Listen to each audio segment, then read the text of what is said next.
So at some point, you are going to get a no from the recruiter or the hiring team. You're going to throw a counteroffer, you're going to ask for something, and they're going to tell you no. And a lot of people will just say, shoot, great, I tried, and accept as is. However, all that is a negotiation tactic on the hiring team side, and they're trained to say no. But where the professional negotiators come in is how do you overcome that no and make sure that your concerns get back to the hiring team? Take control of your career and compensation right now.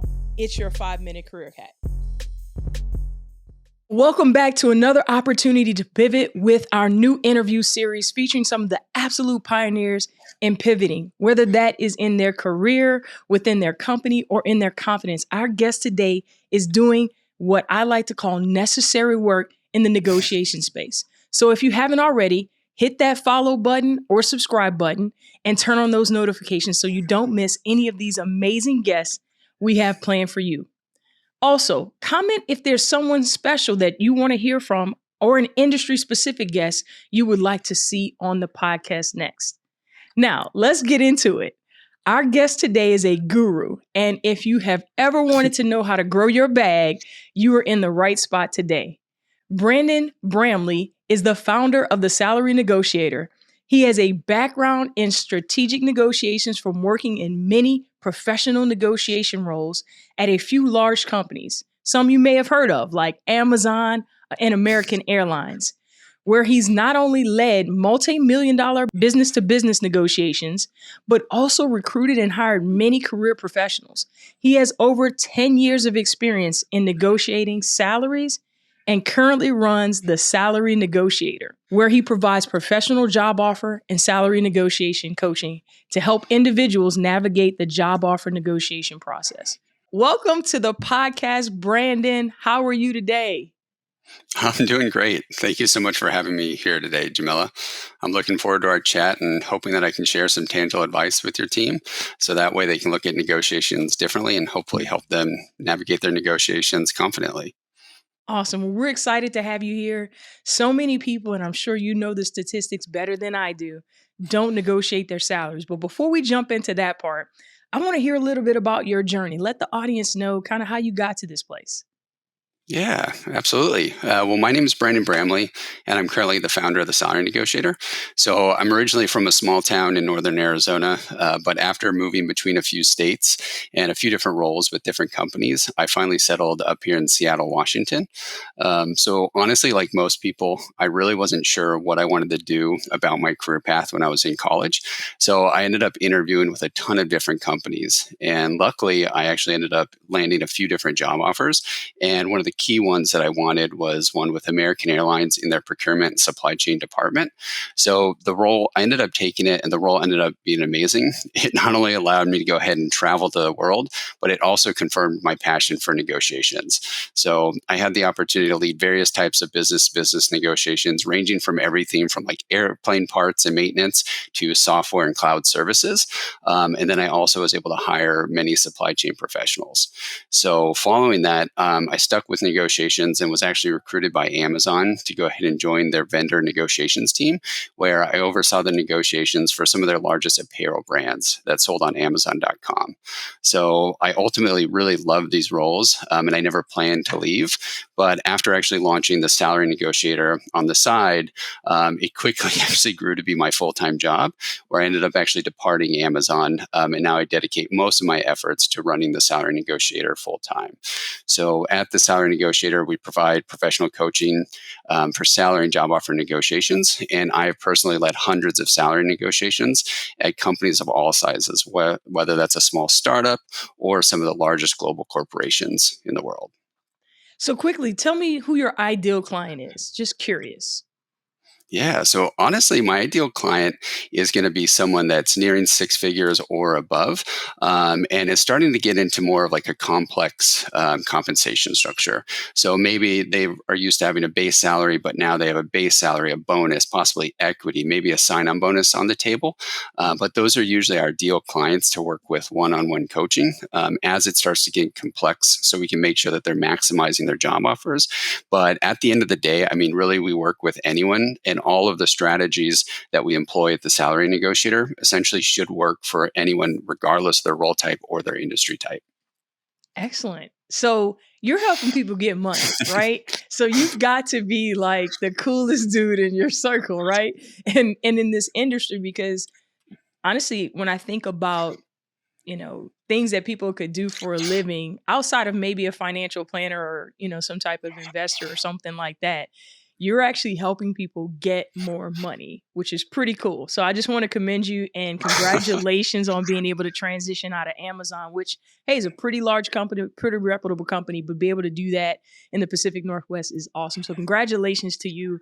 We're excited to have you share some of your best tips you can share with our audience that may not be looking to leave or negotiate a new salary on their job or whatever that might look like. But I'd love for you to share maybe three tips that you feel like everyone should have in their bag when it comes to being prepared for negotiation. Yeah, absolutely. And thank you. I mean, to be honest, kind of making this pivot, I went from negotiations and business to business, almost like I was taken from the poor and given back to the rich. And now I feel more like Robin Hood, where I'm kind of taken from the rich and given back to the poor. Absolutely. So a And lot that's more actually, I wish I rewarding. would have said that analogy because that's how it feels when I'm saying, man, you're helping people get money. Like that's big. So that's awesome, Robin. It's big. It's always rewarding. But as for some of like the key tips that I usually like to start out with, that I think anyone should follow, is usually the advice I give to people is like number one is really I believe in avoiding sharing your salary expectations before you get a job offer. And the main thought process behind that, because a lot of people you'll talk to or you'll see online have different views, but our thought process is you really don't know enough about the job or the role or their compensation structure until you have the job offer to sit down and review and see what it includes, what benefits and the actual role level and title that they give you, to throw at numbers that are too soon. Because when you think of compensation, typically the way it works is for every single role at a company, they're going to have a set pay range, both on a base salary basis and a total compensation basis. And until you fully know that, you don't want to throw out numbers that are too, or throw out numbers early because one, they could be too low. And you might get a compensation that's not as high as you'd like or not as competitive. Or even worse, you throw out a number that's too high and they might be like, shoot. Imagine a world where recruiters come knocking at your virtual door, eager to hire you for your dream job. This can be you with 5-Minute Career Hacks exclusive LinkedIn hacking package. Over 90% of recruiters rely on this platform to make hiring decisions. And guess what else? 75% of people hired last year were discovered right here on LinkedIn. But we get it. You're busy, overwhelmed, and just struggling to find the time to optimize your profile. Let us do the work for you. For a limited time only, sign up today and we can help you break through your career on LinkedIn. We can't afford you. Maybe we should go in a different route. So that's typically my first tip. The other one, and I feel a lot of people kind of miss this, and usually kind of my coaching ends up being kind of giving people realistic expectations and talking them down or talking them up, depending on the scenario. But be realistic by doing your research on your job offer and what the compensation should be. At the end of the day, I mean, companies pay a set amount. They don't pay the exact same amount. There is a pay range. So knowing that to make sure that you don't jeopardize the relationship as coming off as too aggressive, or to ensure that you have the confidence to make sure that you get to the top end of the pay range before you begin is paramount. And I would say probably the last tip that I can imagine we're going to dive into quite a bit is don't be afraid to negotiate. This is a very standard process. It should never be aggressive. There should never be the risk of losing your job offer. So it's a process that you should become comfortable with, and everyone should advocate to make sure that you get paid at the top end of the pay range. Those are three great tips. We've shared them as well, so we're 100% aligned. Don't give that amount. Don't give that number first, or something to that effect. I've heard it said a million different ways. And then two, know the range, right? Or get as close to understanding by researching that range. And then finally, don't, you got to ask, right? So like you have not because you ask not is kind of what I like to share with people. And if you never ask, you will never get. So I think those are three great points. What would you say in your coaching experience? What would you say is I noticed you mentioned that sometimes you have to help level set with clients, but what would you say is probably some of the common themes that you see most often with your clients that is a challenge that you have to help them with? Yeah, I would say some of the biggest challenge is going to be a bunch of the salary negotiation myths that they've had up in their head. And I can imagine you've heard these as well. One of the ones is like, hey, the employer's going to outright refuse if I Mhm. ask. Kind of like you said, if you don't ask, you don't get. So a little silly. The other thing, too, is a lot of people don't think they have leverage to engage in a salary negotiation, whether they don't have another offer on the table or they're in a situation where they really need the job, or maybe they've been laid off, which is pretty big recently, that they don't have the negotiation or the leverage to negotiate. But when you think about it, you just went through the entire interview process. You've met with everyone on the hiring team and they've selected you for the role. The recruiter's goal now is to go ahead and hire you. The worst case, or their worst case, is them having to actually go back to the market, tick off everyone on the hiring team that wanted to hire you, and start that expensive, lengthy recruiting experience when they could have just worked out everything with you to make sure you're happy, you're excited to come aboard, as well as adjusting the compensation to fit that. So I really have to go ahead and talk to people and kind of build them through the interview process to show that they do have the leverage to negotiate. And it's usually one of the biggest ones. And I would say one of the most funny ones out there is that the recruiter claims that the company won't budge on their offer and they don't negotiate. That I don't know if you've heard that before, but I have. I I love have. when I get I love when I get that question, because I usually ask them is, would you have expected them to say yes, the offer is negotiable, we didn't give you the best pay, so you should ask for more. Which is a great Typically, response. yeah, it's not how it works in business to business negotiations. You'll never find that at the car dealership, and I guarantee you it's never going to happen in salary negotiations. Some incredible points, and I just want to touch on one that you mentioned around specifically like understanding that they are there to negotiate, but they're not going to admit that they didn't give you their best.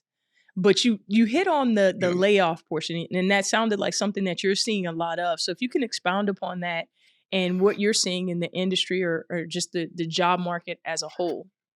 Yeah, absolutely. So we are heavily involved in tech. That's where the majority of our negotiations are.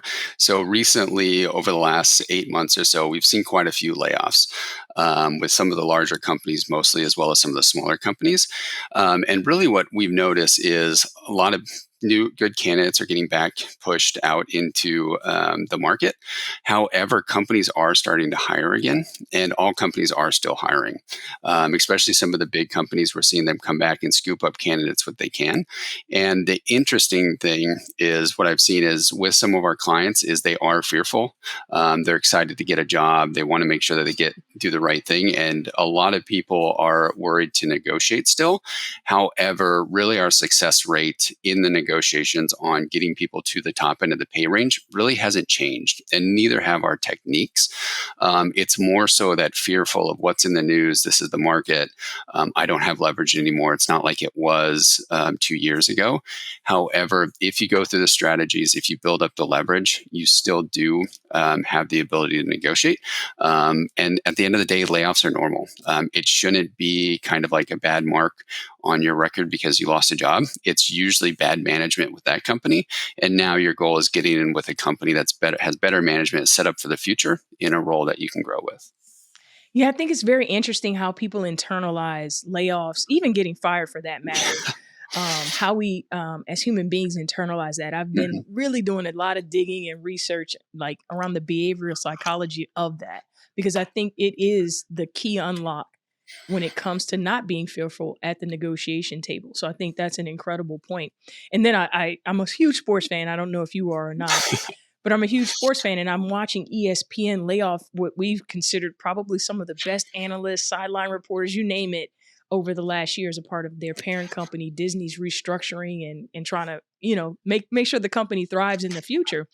But I know that those individuals aren't sitting back thinking, I got laid off and I'm no good. Like they're out here negotiating with Fox and getting these other major deals in other places. They're not holding back. And I wonder what's the difference. Like, and I'm trying to figure that out. I don't know if you have any insight, but what's the difference in that person? Because they've gotten laid off. I mean, Mm, nobody would have thought some of the people that they've laid off, like that would have ever left, or yeah. involuntarily, but Uh, they have. And I don't think there's a confidence issue or a fear issue either. So what's your thought on that? Just understanding that landscape. Yeah, I think the big difference is what a lot of people get. Even I've experienced in the past is when something goes wrong, whether they don't do on a project, something gets canceled, or they get laid off. Is what they think of is when they go into the interview, they feel a little bit more desperate, right? They feel the company is doing them a good service of hiring them, and they think that asking now is going to one maybe jeopardize that or tarnish the relationship, and they're just a little nervous, right? Because they go from having this like confident job, they know what they're doing, they want that, and then they have to go ahead and get back in the market, interview when they weren't expecting to, interviewing when they don't have a job, and they get fearful. So when they get to the negotiation stage, it's a mix between having the confidence of knowing it's still okay, you would have done this in the past if you had a job, and you still have that leverage to have those conversations. Right. So I think that's the difference. Is at the end of the day, no one wants to mess something up once they go through the interview process. They're still trying to put their foot forward, and they don't necessarily see the negotiation as a way to essentially prove to the hiring team that you actually have the skill set that they're looking for. You can have hard conversations in a professional, kind manner, and they just get nervous. Yeah. So then we said we were going to talk a little bit about the ask. I think that's a great way to articulate maybe some of the differences in the fear that can creep up, and especially when your livelihood, if you've got kids or mortgage payment, car notes, whatever that might look like, there's a bit of pressure there that can create that fear because I need to nail this to pay my bills or whatever that might look like. So I think that can come into play as well. But we said we were going to talk about the ask, right? The importance of the ask. So tell us how, if Jamila came to you today and said, look, I've got this offer on the table. I think I can do better. And I don't know if that's how your clients come to you now, but I think I can do better. Uh, Your thoughts. And I'm sure you're getting involved before that point. But let's just set the stage for our audience to understand what are some of the things that you would suggest as far as script wise, as far as how that conversation should go as soon as they get the offer. Because I find that most people make their mistake, you know, and don't ask when they get the offer in hand in that conversation they're having either with the recruiter or hiring manager. Yeah, absolutely. So my biggest advice, which I don't know if this differs from kind of your advice, but right when someone gets the offer, my recommendation is actually not giving any expectations up front or jumping out or throwing up numbers, anything like that. It's usually, hey, thank you so much for the offer. I'm super excited to work with your team. If you could send those details over by email, I'll review it with my friends, family, colleagues, and I'll get back to you. And the reason I suggest that is because that's what kind of kicks off the negotiation. Because just like the business to business negotiations I led at Amazon and American Airlines, you can't go in to negotiate until you understand everything, right? Right. So the first step, kind of in our process in the negotiation, is actually reviewing the offer package as well as the benefit details, and typically coming up with strategic questions to send back to the hiring team before you even discuss pay. Because what this does, and a lot of people miss it, is it makes sure you understand what you're getting, right? If you have questions, this might be a big career change for you. You should probably ask them now. This might be your last shot. The other thing, too, is make sure you understand those compensation components, understand the benefits, and it's a chance for you to build a little bit of leverage by pointing at items that you may have seen at other companies or aren't included. And the power of just asking questions that might show that either they're on the table or it might, in the recruiter's mind, show that their offer is not as competitive. So that's typically my recommendation first to kick off the negotiation is do your due diligence and ask some strategic questions before you kind of start moving forward with the other steps. We are 100% aligned. I think you added something to my toolbox in there, but I will say that first conversation when they're saying, "Hey, we want to bring you in this role," is to just say, "I need to talk with my friends, family, my financial advisor, whatever that might look like about this offer." But taking that offer on site to me is like, whew, you just sealed your fate. And at that point, anything that happens from that point forward, you really can't be mad about, is my advice. Like, so if you do that, whatever happens from that point forward, it's on you. So I think that's incredible advice and how you broke down the benefit questions and digging into the offer specifically before you even talking about pay. I think it also shows interest and commitment as well. So when you start the negotiation process, they know that you're not just doing this and going to take another offer or use it to compare or use for another job to get more from that job or what have you. You're actually interested in how your life, whether that's your health insurance, life insurance, whatever, will look once you're on that job. So I think that's incredible advice. Yeah. Incredible advice. Absolutely, because I mean, if you think about it, someone that's asking, slowing down to ask questions, understand everything, it shows that you're very interested in the job, and trying to understand it. That way, when you do come back to negotiate with a counteroffer and a few different questions, they're going to hold more weight. It's not going to be like, "Hey, pay me this much," and they think you're just grasping at straws trying to get more. It really shows that you've done your homework, you're interested, and the other thing too is there's no rush. Right when they give you the offer, a lot of people feel like you said they have to accept right on the spot. You just probably interviewed for a couple weeks, a couple months. There is no rush to accept right when they throw it out. There is time to go through the process. Make sure you're getting a good deal before you kind of sign on the dotted line for the next 3 to 8 years in that new career. Yeah, incredible points. And I just want to back up a quick step and make sure I underscore Yeah. something you also said when you were giving that answer to our audience.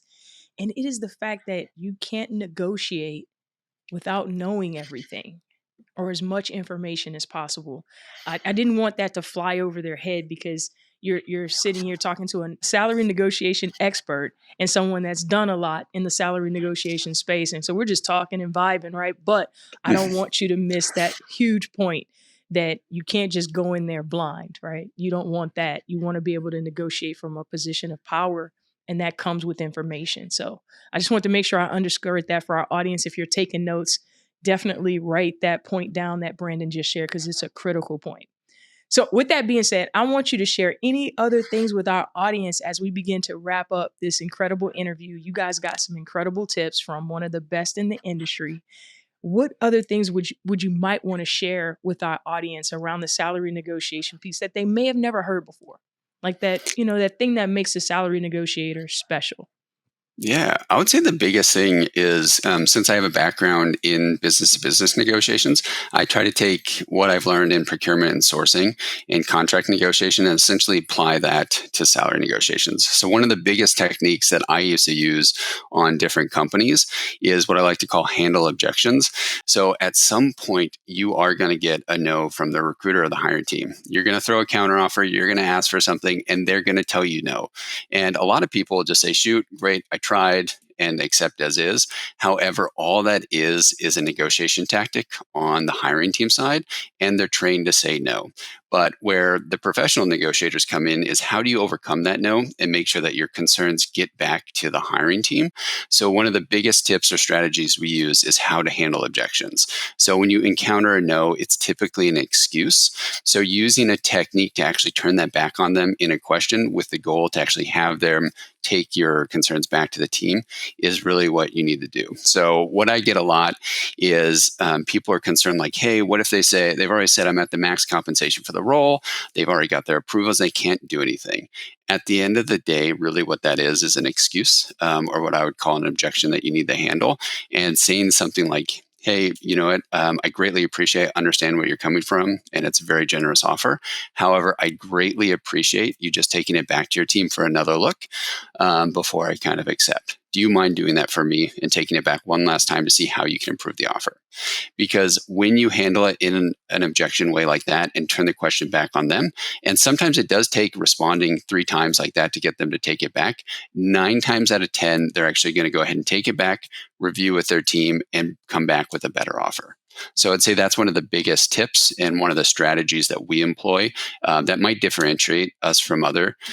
But it's also something that, like, once you get used to it, you'll notice that it's in every negotiation, whether it's some of those business to business negotiations, whether you're at the car dealership or whether you're talking to your partner, it's all the same. It's turning questions really back on them until you essentially win that conversation, obviously in a professional and kind manner. Right. So you just got relationship advice from Brandon. Don't sleep on it. I promise you it works. So that's incredible. Thank you for sharing that incredible insight that you learned in the procurement space, but also throughout your vast experience and knowledge in the industry and helping so many people get that money. So with that being said, Brandon, tell us what's hot, what's happening at the salary negotiation that you'd want our audience to know more about. Yeah, I would say kind of what's hot right now, or at least my focus at the moment, is how can we bring some of our salary negotiation strategies to everyone? So, what we've been doing is outside of coaching one on one, we've started to build out salary negotiation courses as well as a lot of free tools on our website. So, one of the biggest ones is I'm very big on total compensation over salary. So, we've actually built out a total compensation calculator on our site that essentially takes not only your base salary, but it shows you how to include all the compensation components. That way, you know not only what you're making over the next year, but what you're making over the next few years to make sure that when you do go into negotiations, you know you have everything in front of you and you're not just increasing one component, but you're actually increasing the entire piece of the pie. So, our focus recently has been on building free tools to hopefully help everyone become more familiar with compensation and get the most out of every job offer. Which is incredible. And we'll be sure to link that back to our audience in the show notes and in the description. And I appreciate you sharing with us today. I traditionally asked our guests at the very end of every episode to leave the audience with 5 words, right? If you had 5 words to impact the audience, and maybe it's specific to salary negotiation, maybe it's not, maybe it's a mantra that you live by, but I like to have our guests leave our audience with 5 words as we wrap up. So what would be your final 5 words for the audience, Brandon? I think my final words would be don't be afraid to negotiate.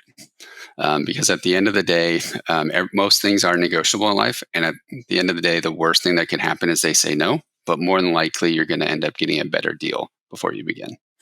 Which is incredible advice. I subscribe to this message. I support, I endorse this message from Brandon. We need everyone out there negotiating. For our women listening in, the pay gap is still there for most, and it's not closing at the rate that it should. But this is a way that you can take control and not necessarily wait for legislation around pay transparency. You can actually take control, get in the driver's seat for yourself, and not wait for the government to do something to really close that gap. This is a way for you to get that done. And as Brandon said, there's a range. That's what you need to get to. That range is so important in understanding that and doing your research. So that's part of that process. And the tips that you learned today will take you a long way. I'm not saying that you might not need some additional support. Maybe that's the salary negotiator, but the tips alone that he shared today will take you a very long way. So I hope you use them. And I want to give Brandon a huge high five over here. He did an incredible job sharing with you today. And I appreciate him taking the time to be on the show.